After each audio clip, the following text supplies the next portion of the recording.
The late 1980s was a big time for the X-Men, with them getting a third ongoing series as well as 3 major events in a row. What this also means is that there are now 3 intertwining series to piece together instead of 2, plus miniseries and annuals. So let's see how it all goes together, picking up where we left off last time after Secret Wars 2.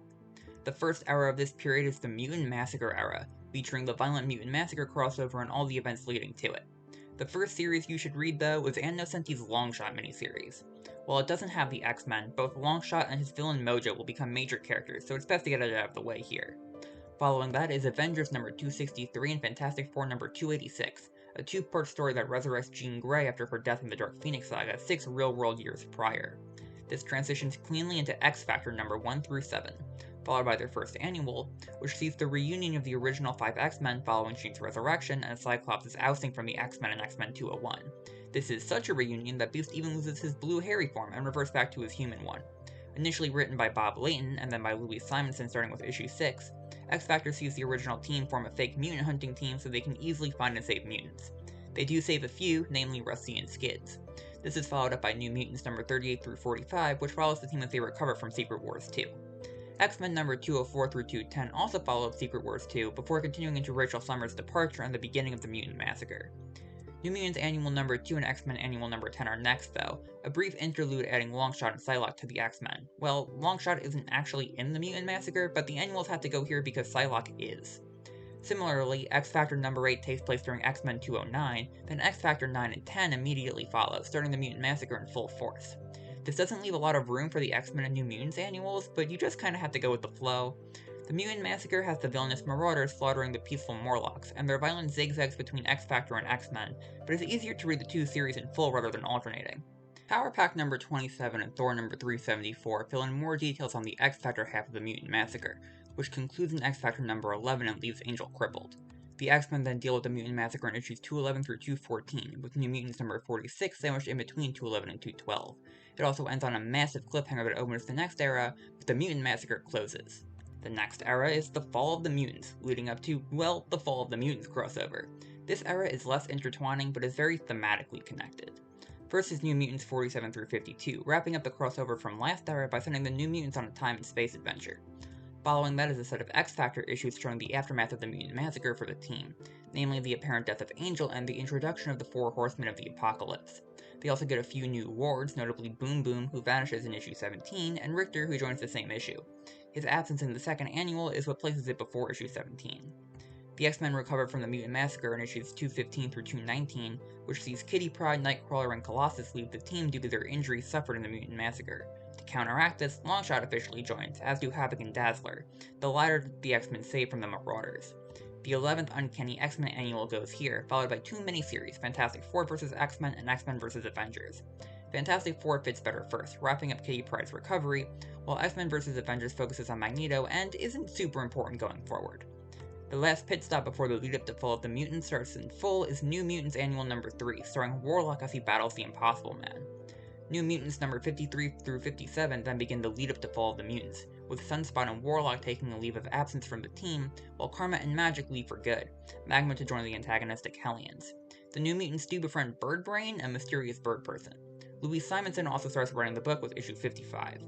Fallen Angels is a mini-series exploring Sunspot, Warlock, and Boom Boom after they've run away, and it is a fairly fun, if fairly inconsequential series. X-Factor number 21 through 26 kicks off the Mutant Massacre in full force, seeing Angel fully transform into Archangel. X-Factor then outs themselves as mutants as they fight Cameron Hodge and Apocalypse, defeating them both and turning Archangel back to the side of good. The X-Men handle their third of Fall of the Mutants in X-Men 221 through 227, seeing them rescue Cyclops' wife Madeline Pryor from the Marauders, before teaming up with Freedom Force to save the world from an ancient Native American god. This ends with the X-Men and Madeline seemingly sacrificing themselves to save the world, cementing themselves as heroes to the general populace. Finally, Fall of the Mutants concludes in New Mutants number 58 through 61, where they return Bird Boy to his home, reunite with Sunspot and Warlock, and lose Cypher in a battle against Cameron Hodge's troops, defeating them for real. They end the arc deciding to become real heroes to take the X-Men's place after their death. This is a great place to end the mutant storyline. The few dangling plot threads continue into the Inferno era, climaxing with the very interconnected Inferno event. New Mutants numbered 62 through 66 develops on the aftermath of Fall of the Mutants, focusing on the team reacting to the X-Men's apparent death. X-Men number 228 through 234 shows the X-Men alive and well, hidden from the world and establishing a new base of operations in Australia. X-Factor number 27 through 32 sees the team battle Infection, and Archangel leaves the team to pursue Cameron Hodges' organization. Next up is the 3 annuals, which all ties into a line-wide crossover called the Evolutionary War, and thus all feature the High Evolutionary. The New Mutants issue gives Mirage a power boost, while the X-Factor issue explores Apocalypse's motivations as a social Darwinist. After that is Excalibur Special, The Sword is Drawn, the pilot for a new series called Excalibur that reunites Kitty Pryde, Nightcrawler, and Rachel Summers as they team up with Captain Britain and the shapeshifter McGann to form a Britain-based superhero team, Excalibur.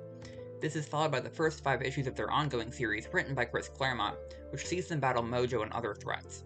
While only tangentially related to the main storylines, it's worth reading to tie up Kitty Pryde's, Nightcrawler's, and Rachel's loose ends.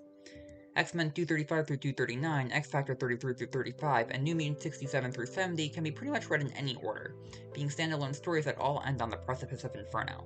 X-Men introduces the nation of Genosha, X-Factor has Archangel rejoin the team and Beast return to his furry blue state, and New Mutants adds Gossamer to the team and fully begins Illyana's descent. Inferno fully begins with a bit of lead-up, starting with an adventure with X-Factor's wars over in X-Terminators number 1 through 3, showing the team stumble onto the plot of the demon Nastir. This is a 4-issue miniseries, but issue 4 takes place later.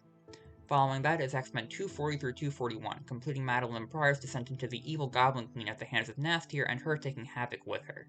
New Mutants number 71 begins Inferno in full, as Manhattan is taken over by demons thanks to Nastir and Sim.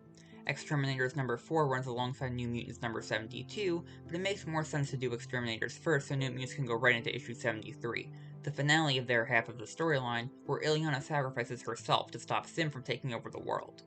Before the X-Men and X-Factor resolve the plotline, Excalibur gets involved for 2 fun issues, Excalibur issues 6 and 7. The X-Men X-Factor half of the story takes place in alternating issues as the teams unite for the first time to stop Madeline Pryor, Nastir, and the man behind the Marauders, Mr. Sinister. This order is X-Factor 36 through 37, X-Men 242, X-Factor 38, X-Men 243, and ending with X-Factor 39. All that's left is Epilogue, starting with New Mutants number 74 through 75, which sees them join with X-Factor's wars to split from the Magneto Institute and forge their own path. Excalibur then wraps up their threads in issue 8, while X-Factor saves the kidnapped children in issue 40, resolving everything left over from Inferno. It's a pretty good place to end, the last big good event of Claremont's run. I've been Raventry, and happy reading.